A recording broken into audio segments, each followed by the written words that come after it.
A second half collapse for the Philadelphia 76ers. They fall to 14-20. We're going to break it all down right here on Locked On 76ers.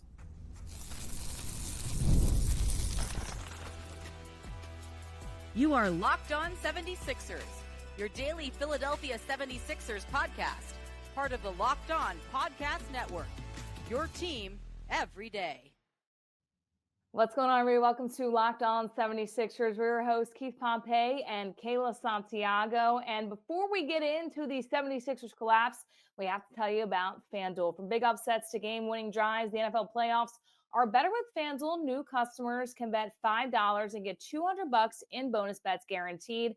Win or lose, visit FanDuel.com to get started. And if you want to listen to all things 76ers, you can join us here on YouTube or listen to us on wherever you listen to podcasts. In addition, we also have the free daily newsletter that's on LockedOnDaily.com. So a huge second half collapse for the Philadelphia 76ers. They fall to the Suns 109-99. In the first quarter, Keith, that looks pretty good. And then you look at that third quarter and you say, okay, this team went into the locker room and they were just a different team. I know they had no Joel Embiid, no Kyle Lowry, and no Andre Drummond, but at the same time, that second half was just something that you definitely want to push away because it did not look good for this team. Yeah, you know what? We can look at that. I mean, the second half, but when you look at the whole thing in all four quarters, well, let me take that back. The first quarter they shot 45%, right? Yep. But then the second one they shot 31.9%. So when you look at this victory or this loss, the victory that the Phoenix got, the Sixers overall they shot 31.9% from the field, including making 15 of 43 pointers, right? They also made just 16 to 26 foul shots. That's crazy. I mean, That is it's like, crazy. yeah, it's crazy. I mean, and then you look at certain things. Tyrese Maxey had 31 points. He had 10 assists. Kelly Oubre had 26 points for 9 for 18 shooting to go with a game high 11 rebounds. But there were stretches where you felt like, okay, Kelly carried them in the third quarter. Then all of a sudden they take him out the game. And then all of a sudden he comes back in and he's not getting the ball again. Right. So, there was a lot of things like that second half. Yeah, it was horrible. But more so in the second half, it was more like Bradley Beal got it going. He scored 20 of his, 25 points in the second half. But overall, when you look at it, I feel like the 76ers destroyed themselves because they couldn't make shots. Heck, they couldn't even make foul shots. So that's the bad part about all this. I look at it too, Bradley Beal having 14 of those in the third quarter, and you look at it in the second half and you say, okay, clearly having him off the bench for the Suns is a very good look. And I know they've kind of dabbled with that a little bit, and it paid off against the Philadelphia 76ers. But without Joel Embiid in the lineup, that's something the 76ers are going to have to get used to. It's a lot of iso ball. You see, okay, Kelly Oubre is doing good. They take him out, but then they don't give the ball back to him. Tyrese Maxey's trying to put on a show, and it seems like there's not a lot of sharing the ball. Is that only because Joel Embiid is not in the lineup, Keith? Because it seems like we are looking at this, and that is the big reason, game after game, when you go down the line of nobody wants to share the ball. They're not spreading the wealth. Why is Kelly Oubre, he gets taken out of the game, and then all of a sudden he's not in the game plan whatsoever? Where does that lie? Because it has been a constant, especially without Joel Embiid in the lineup. I mean, they just don't have a point guard. I mean, Tyrese Maxey he's more of a two guard playing a one. And that's not a knock on him, but if you had a point guard who would just set people up, and then you have ISO type players, like you look at Paul George. I mean, he can get you involved, but he's more of a guy that he likes going ISO. So I just feel like they need to get a point guard, and that's more like the problem that they had last night. There was a stretch during the game where you look at it and like prime example, they tried to post Paul George up early, and then all of a sudden, the defense, they were swarming on him. He really couldn't do anything. So what happens is he's trying to get his shots. the best way for him to get his shots are like in the mid-range game where he thinks he's trying to take people off the dribble or ISO, dribble, and then do like a fadeaway jumper. Well, the shots weren't falling. So when you do that, you're trying to get the offense created, but on this particular night, it just wasn't working for him. And that's just how it is. And another thing is, I'll say this about Tyrese, and he did this again tonight or last night, where he tries to get teammates involved early on, and then in the second half, especially the fourth quarter, it's like he's trying to take over the game, and it works out sometimes, but a lot of times you got to realize who the hot people were, and the hot person was on this night was Kelly Oubre, and they just didn't go to him. I mean, he was 1 for 4 in the fourth quarter. Tyrese Maxey had 10 shots. I believe he was 5 for 10 in the fourth quarter, and he ended up with the 31 points. But Kelly Oubre was the guy who was carrying them for 3 quarters, and I felt like he should have had more than the 4 shots that he had.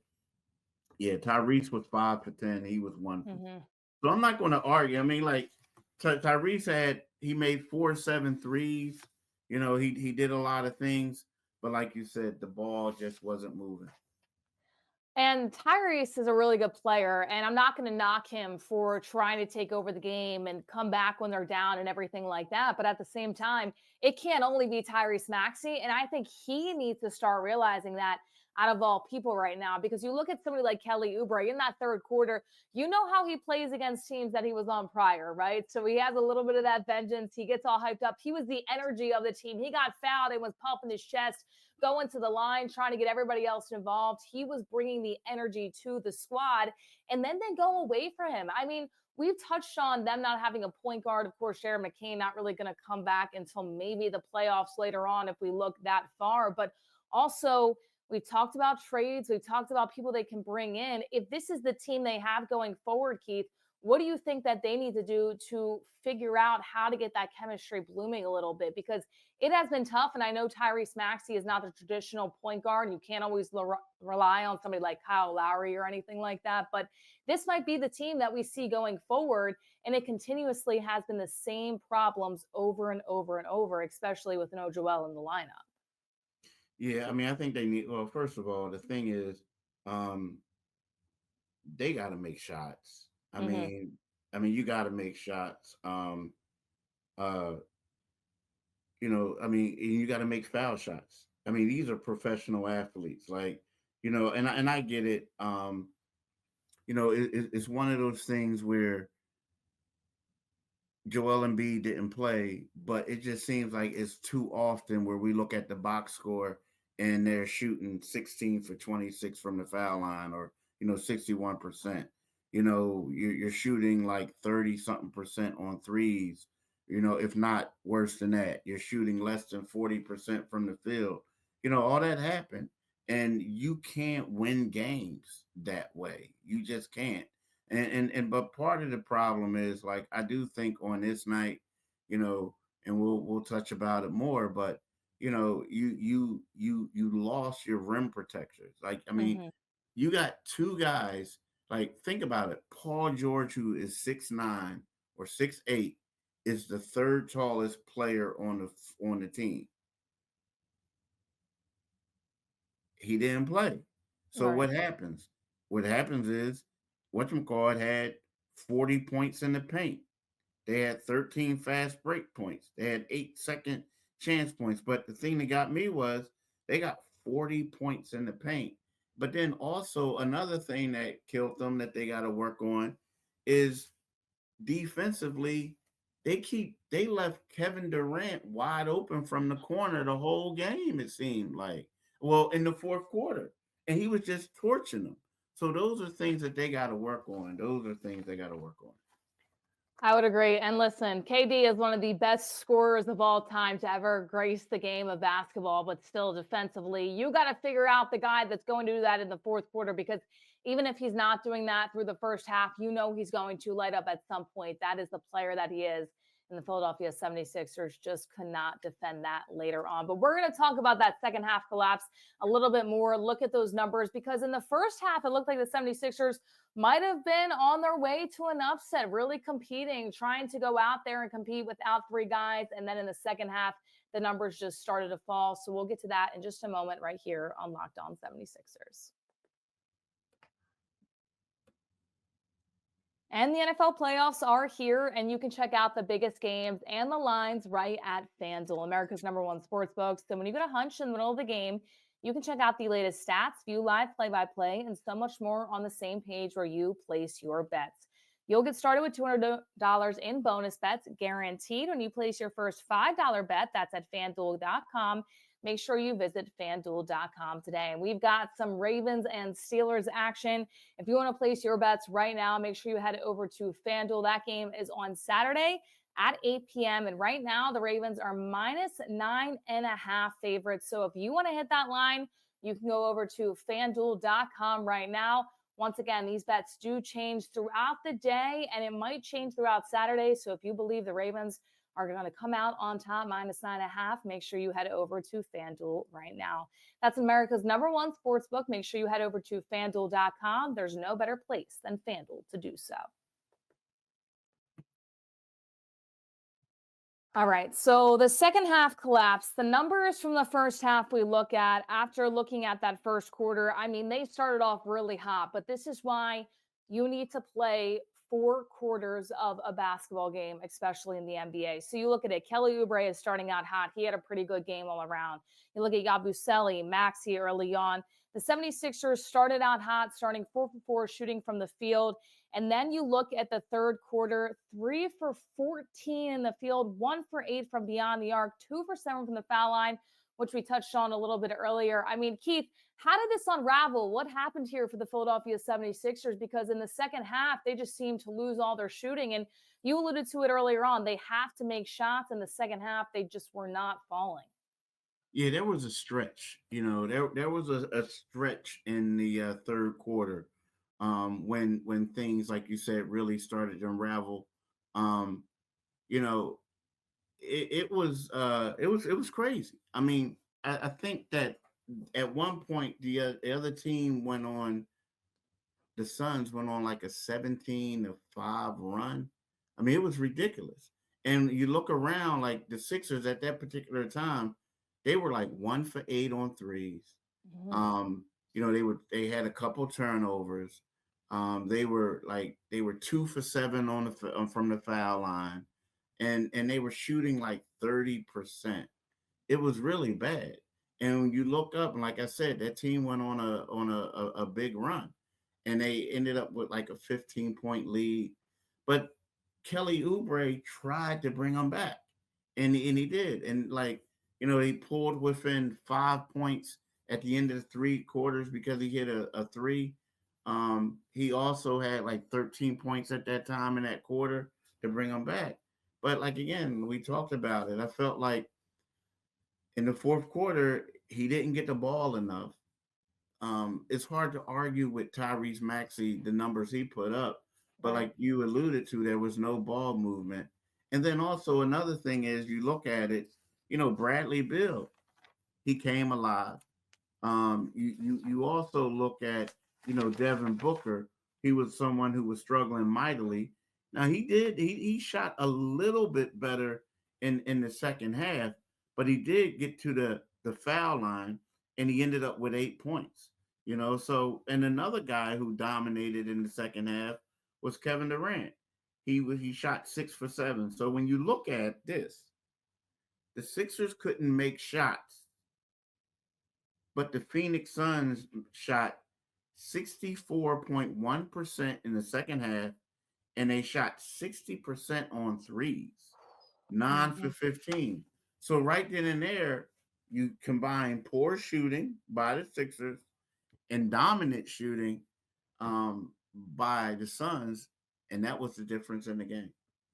It was, and the Suns, a team that was struggling coming into this game too. They were 15 and 18, 12th in the West, but you know the players that they have. You know this team is going to be able to light it up at any moment. We alluded to it. Bradley Beal came in that third quarter and was absolutely electric, scoring 14 of those points. But Kelly Oubre also was too on the other side, scoring 11 in just 2 minutes for the Philadelphia 76ers, 2 minutes and some change for that team. So it seems like once again they're not moving the ball. The numbers are starting to drop in the second half. And I don't want to say this was a game I was expecting the 76ers to win, because they come in, they're really shorthanded. You look at Joel Embiid and Kyle Lowry and Andre Drummond not coming into this game. But when you have a first half as they did, and the second half is completely different, you start scratching your head and saying, okay, this is a game that they probably could have come out and win, because I know they just came out victorious when Joel Embiid was in a few days ago, but you need to pick up some wins without him. Keith, they have not been able to do that. It has been a struggle so far. And this team right now, you just can't have a second half collapse like that. We're going to talk in just a few moments about how the bench was outscored. And once again, the 76ers were shorthanded, but this team just did not get help in the areas that they really needed to throughout that second half. Yeah, you're right. It was bad. It was bad. It was It, bad.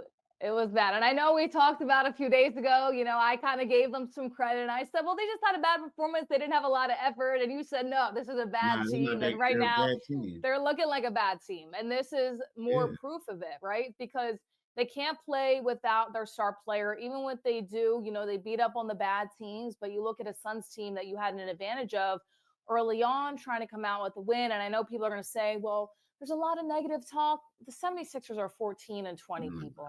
We've got to You, be realistic. We got to be realistic at this point. Okay. We got to.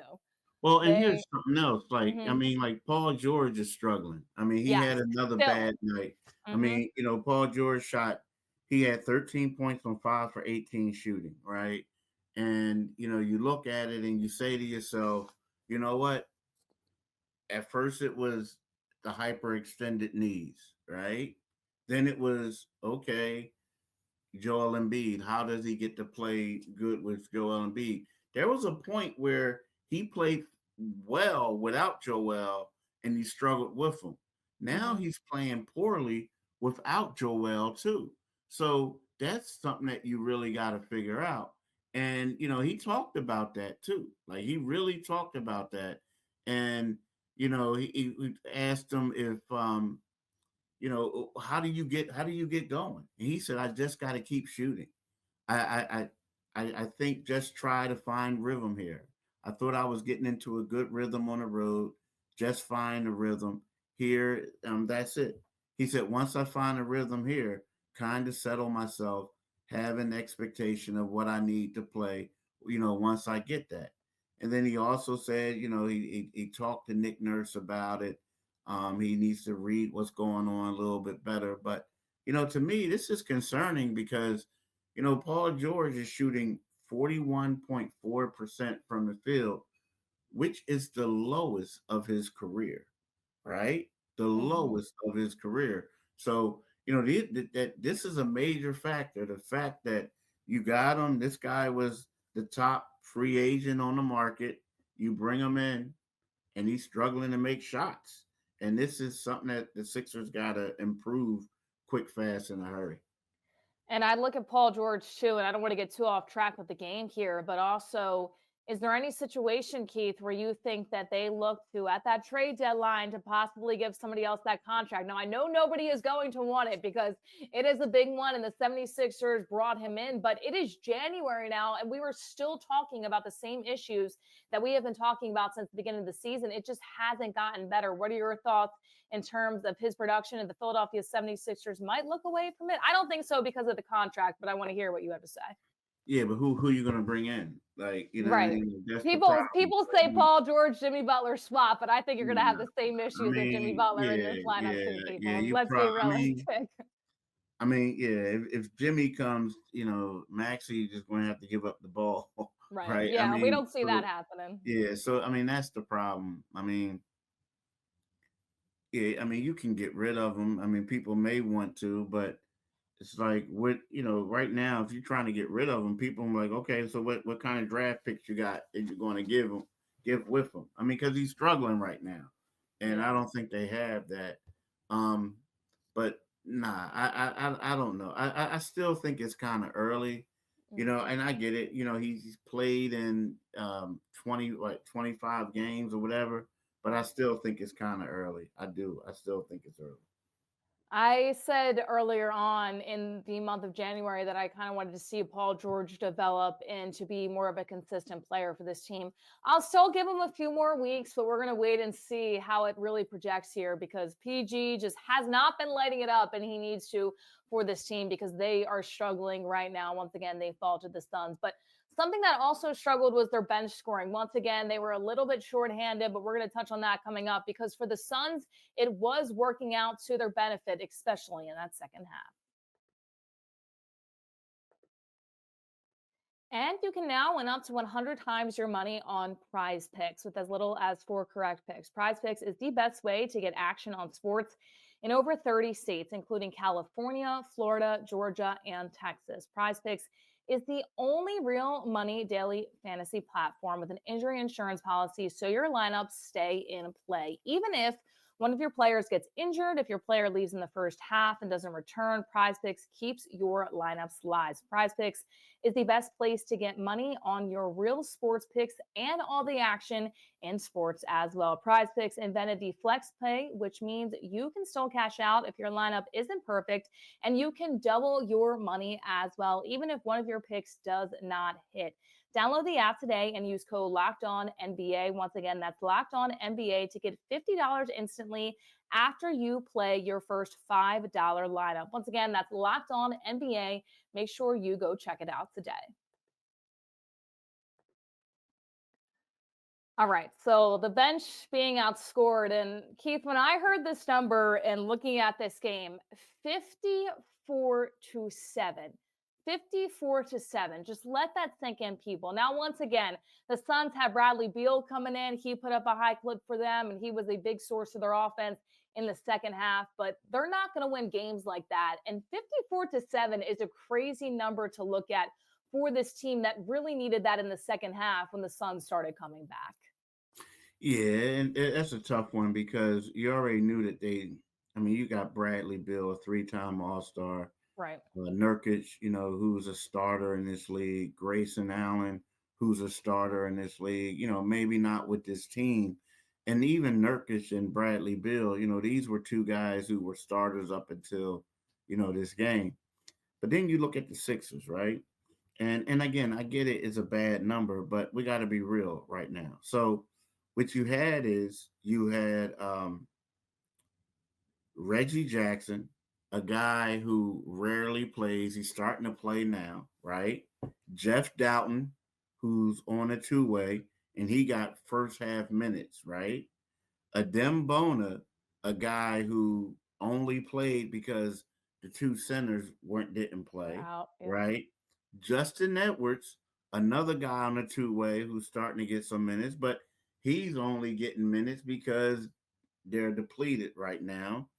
And then you had Ricky Council and Eric Gordon.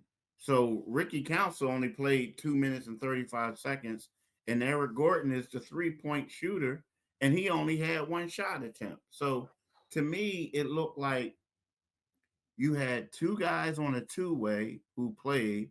Bona, another guy who second round pick, but he's the starting center on the G League team, right? Mm-hmm. So you know what I mean? It's kind of like hard. Now, don't get me wrong, it was bad, but at least four of these guys wouldn't have been playing under normal circumstances. Right. It's hard to judge based on that too, because you look at the 76ers and this lineup that they were able to bring out last night against the Phoenix Suns. My biggest takeaway too from this, Keith, is this team has just got to get healthy. I mean, they have not had a completed lineup in back-to-back matchups in a really long time. It is always something with the Philadelphia 76ers. They cannot get healthy. I don't know what it is. I don't know if it's something what's going on in Philly or whatever that might be, but it seems consistently they cannot have a full lineup, and that hurts the team chemistry. And you look at them right now at 14 and 20, you say, okay, maybe give it some more time. And, the East is not competitive, and all those things are true. But this team is also a bad team because they have not been fully healthy. And I'm not just talking about Joel Embiid and Paul George, because that's the obvious. We already know that. You're looking at guys, Kelly Oubre was banged up. Kayla Martin was banged up as well. Kyle Lowry too. And I know that's the nature of the NBA, but Keith, this team cannot stay healthy for the life of them. Nah, they can't. I mean, they can't. But you know what? I hate to say it, they're not the only team that's dealing with injuries. That's I mean, true. Yeah. we look at Brooklyn. I mean, you look at a couple other teams. It's just that they just not playing. I mean, well, first of all, it's hard to get some continuity, like when Joel Embiid doesn't play all the Yeah. time. Like, you know, right now it's like they had a pretty good momentum going, mojo going, and then all of a sudden he's not playing. And I get it. You know what they saying that yeah, his foot was messed up, but y'all been having that foot on the injury report for like 2 weeks now. Mm-hmm. So to me, sometimes it just seems like it's something convenient to go to when you want to give them a rest day, right? Because let's keep it 100. Like they said in the beginning of the season that they were going to give him load management times, right? Games, and that's what they did. They gave him a off day, right? Um, but at the same time, it's kind of like you do have injuries, but the people who are getting injured, like, Mm-hmm. really are only supposed to be role players. The other guys are supposed to be Paul George, who's struggling mightily, Tyrese Maxey, and Joel Embiid, right? Yeah. So the roster is built heavily for those three. Now, the problem is you look at this tonight, the Phoenix Suns, or last night, the Phoenix Suns came in here struggling. They have internal problems. You think everything's going to be cool, but this isn't the game that your best player misses. Because when Yep. you look at it, they had three all-stars. They had a big three as well. Right. And Joel Embiid is the best player on the 76ers team. And you look at it, and I just felt like his absence and also losing, not having Drummond playing, it really hurt him. It really did. Like, if Joel was going to miss a game, and if this was load management, you missed the game against the Washington Wizards. You don't miss the game against the Phoenix Suns.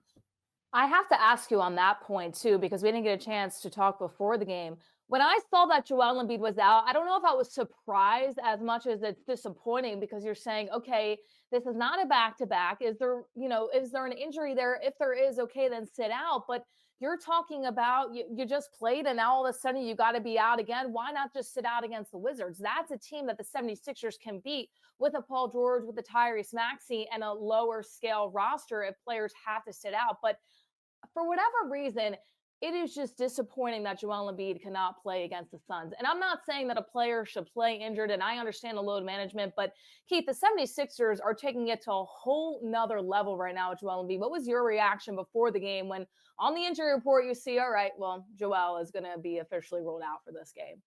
I mean, it's like to a point where you now that you say to yourself, like, okay, Yeah, like, are we surprised? yeah, like, yeah, okay, here we go again. I mean, Yeah. but it's just one of those things where and this is the reason why a lot of people he plays maybe 3-4 games, and a lot of people get excited, Right. and I'm just like, okay, just wait, because Mm-hmm. there's going to be a game where you really expect him to play, and you really think that he should play because the team needs him, and they just doesn't. So when this happened, it was like, oh, here we go again. You know what I mean? Here we go again. And then you look at it and you say they really need him against these guys because Nurkic is pretty good. You look at Mason Plumlee. Some people might say, like, the game passed him by, but he's still a big 7-footer, physical guy. So yeah, I wasn't shocked, put it that way. I just wasn't shocked.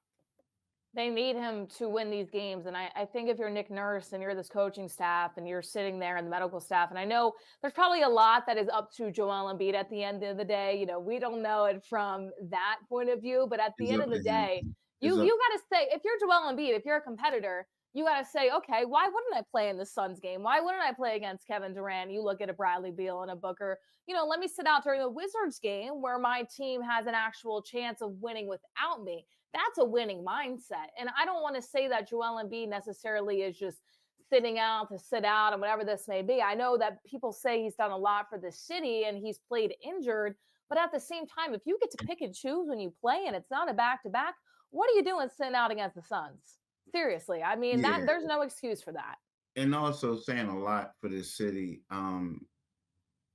It depends on what you mean. I mean, I get it, but a lot for this city is winning a championship. That's true. It's been a long You know what I time. mean? At the end of the day, it's been a long time. Like, it's been a long time. I mean, so it's a reason why that Kelsey is like the mayor.